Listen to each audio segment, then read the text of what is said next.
సనాతన ధర్మంలో ఏకాదశి ఉపవాసం ప్రత్యేక ప్రాముఖ్యతను కలిగి ఉంది. కానీ వీటన్నిటిలో వైకుంఠ ఏకాదశి అత్యున్నత స్థానముంది. దీనిని మోక్షద ఏకాదశి లేదా పౌషపుత్ರದ ఏకాదశి లేదా ముక్కోటి ఏకాదశిని కూడా పిలుస్తారు. ఈ పవిత్ర రోజున స్వర్గ ద్వారాలు తెరవబడతాయని మరియు విష్ణువును హృదయపూర్వకంగా పూజించే భక్తులు జనన మరణ బంధం నుండి విముక్తి పొందుతారని నమ్ముతారు.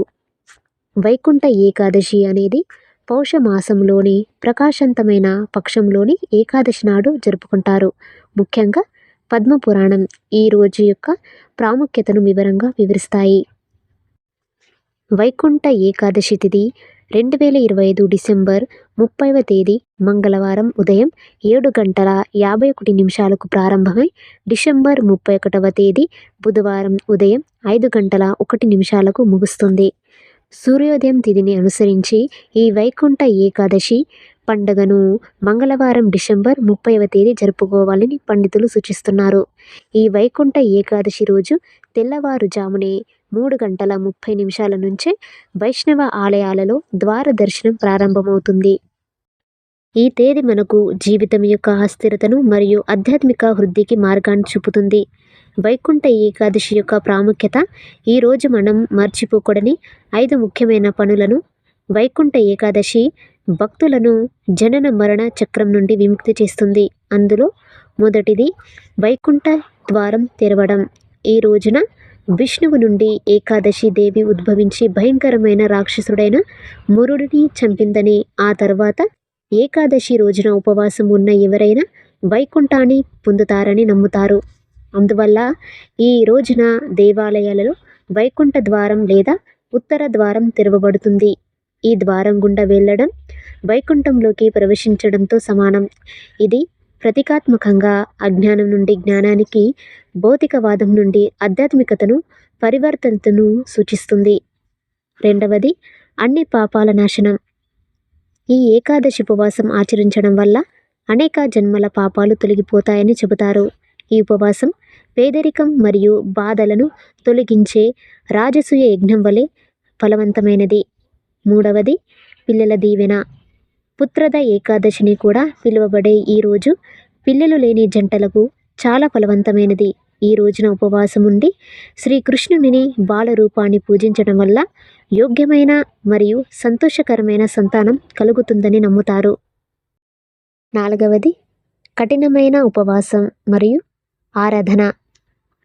ఏకాదశి ముఖ్య ఉద్దేశం ఉపవాసం ఉండటం. ఈ ఉపవాసం దశమి సాయంత్రం ప్రారంభమవుతుంది. వైకుంఠ ఏకాదశి నాడు నీరు లేదా ఫలాలు లేని ఉపవాసం ఉండాలని సంకల్పించుకోండి. రోజంతా విష్ణువుని ధ్యానించి సరైన ఆచారాలతో విష్ణువుని పూజించండి. విష్ణువుకు తులసి మాల, పసుపు గంధం, పసుపు వస్త్రాలు మరియు పసుపు పువ్వులను సమర్పించండి. ఓం నమో భగవతే వాసుదేవాయ అనే మంత్రాన్ని వీలైనంత ఎక్కువగా జపించండి. మీ దగ్గరలో ఉన్న విష్ణు దేవాలయాలలో వైకుంఠ ద్వారాలు ఉంటే ఉదయాన్నే వెళ్ళి దాని గుండా వెళ్ళండి. ఇది ఆధ్యాత్మిక పురోగతికి ప్రత్యక్ష మార్గంగా పరిగణించబడుతుంది. ఆలయాన్ని సందర్శించడం సాధ్యం కాకపోతే మీ ఇంటి ప్రార్థన స్థలం వద్ద ధ్యానం చేయండి. ఈ రోజున విష్ణువు యొక్క 1000 నామాలను, విష్ణు సహస్రనామం పాటించడం చాలా శుభప్రదంగా పరిగణించబడుతుంది. భగవద్గీత లేదా ఇతర గ్రంథాలను పాటించండి. ఈ గ్రంథాలను వినడం లేదా చదవడం వల్ల మనస్సు శుద్ధి అవుతుంది, ఆధ్యాత్మిక శక్తి లభిస్తుంది. ఇది సత్య జ్ఞానానికి దారితీస్తుంది. ఐదవది రాత్రి జాగరణ మరియు జపం. వైకుంఠ ఏకాదశి నాడు రాత్రి జాగరణకు ప్రత్యేక ప్రాముఖ్యత కలిగి ఉంది. ఈ రాత్రి నిద్రపోకుండా బదులుగా విష్ణువు నామాన్ని జపించాలి, కీర్తనాలు పాడాలి, కీర్తనాలు చేయాలి, కథలను వినాలి. ఈ రాత్రి జాగరణ మనస్సును కేంద్రీకరిస్తుంది, భక్తుడిని నేరుగా భగవంతునితో కలుపుతుంది. దాన ధర్మాలు కూడా ఉన్నప్పుడు మాత్రమే ఏకాదశి ఉపవాసం సంపూర్ణంగా పరిగణించబడుతుంది. ఈ రోజున పేదలకు బట్టలు, ఆహారం, ధాన్యాలు లేదా ధనం దానం చేయండి. ఆవులకు ఆహారం పెట్టడం మరియు బ్రాహ్మణులకు ఆహారం పెట్టడం కూడా శుభప్రదంగా పరిగణించబడుతుంది. దానం చేయడం వల్ల పుణ్యం రావడమే కాకుండా మీ కర్మ భారం కూడా తగ్గుతుంది. వైకుంఠ ఏకాదశి 3 కోట్ల ఏకాదశి తిథులతో సమానమైన పవిత్రతను కలిగి ఉన్నందువల్ల దీనిని ముక్కోటి ఏకాదశిని అంటారు. వైకుంఠ ఏకాదశిని పుత్రద ఏకాదశిని పేరు. పుత్ర సంతానం లేనివారు ఈ రోజున శ్రీహరిని భక్తితో పూజించి ఉపవాసం ఉండి లక్ష్మీనారాయణుల ఆశీస్సులను పొందుతారు. భద్రవతి అనే నగరంలో సుకేతుమాన్ అనే రాజు పరిపాలించేవాడు. అతనికి కుమారుడు లేడు. అతని భార్య శైవ్య నిరంతరం కొడుకు లేకపోవడంతో బాధపడుతూ ఉండేది. రాజు పూర్వీకులు కూడా తన తరువాత ఎవరు కానుకలు అర్పిస్తారో అని ఆలోచిస్తూ ఏడుస్తూ విలపించారు. రాజు తన సోదరులు, బంధువులు, సంపద, ఏనుగులు, గుర్రాలు, రాజ్యం మరియు మంత్రుల పట్ల అసంతృప్తి చెందాడు. నా మరణం తర్వాత నాడు పిండదానాన్ని ఎవరు అర్పిస్తారు? కొడుకు లేకుండా నా పూర్వీకులు దేవతలను నేను ఎలా రుణం తీర్చుకోగలను? కొడుకులు లేని ఇల్లు ఎప్పుడు చీకటితో నిండి ఉంటుంది. కాబట్టి కొడుకు కోసం ప్రయత్నించాలి అని అతను ఎప్పుడూ ఆలోచిస్తూ ఉండేవాడు. కొడుకు ముఖం చూసినవాడు ధన్యుడు. అతనికి ఈ లోకంలో కీర్తి, పరలోకంలో శాంతి లభిస్తాయి. అంటే అతని 2 లోకాలు మెరుగుపడతాయి. గత జన్మలో చేసిన కర్మల ద్వారానే ఈ జన్మలో పుత్రులు, సంపద మొదలైనవి లభిస్తాయని ఆలోచిస్తూ రాజు రాత్రింపవళ్ళు ఈ ఆందోళనలోనే ఉన్నాడు. ఒక సమయాన అతను తన జీవితాన్ని వదులుకోవాలని నిర్ణయించుకున్నాడు. కానీ ఆత్మహత్యను ఘోరమైన పాపంగా భావించి అలా చెయ్యకుండా ఉన్నాడు. ఒకరోజు ఈ విధంగా ఆలోచిస్తూ రాజు తన గుర్రంపై ఎక్కి అడవికి వెళ్ళి పక్షులను, చెట్లను చూడడం ప్రారంభించాడు. అడవిలో అనేకమైన జంతువులు మొదలైనవి తిరుగుతున్నాయని అతను చూశాడు. ఏనుగులు వాటి పిల్లల మధ్య మరియు ఆడ ఏనుగులు మధ్య తిరుగుతున్నాయి. ఈ అడవిలో ఎక్కడో ఉన్న నక్కల శబ్దం, అలాగే గుడ్లగూబల కఠినమైన స్వరంతో అరుస్తున్నాయి. అడవి దృశ్యాలను చూసి రాజు ఆలోచనలో పడ్డాడు. సగం రోజు ఇలాగే గడిచిపోయింది.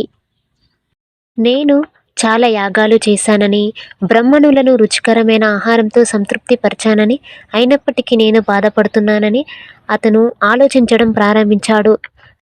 రాజుకు చాలా దాహం వేసి నీటి కోసం తిరుగుతూనే ఉన్నాడు. కొద్ది దూరంలో ఒక సరస్సు కనిపించింది.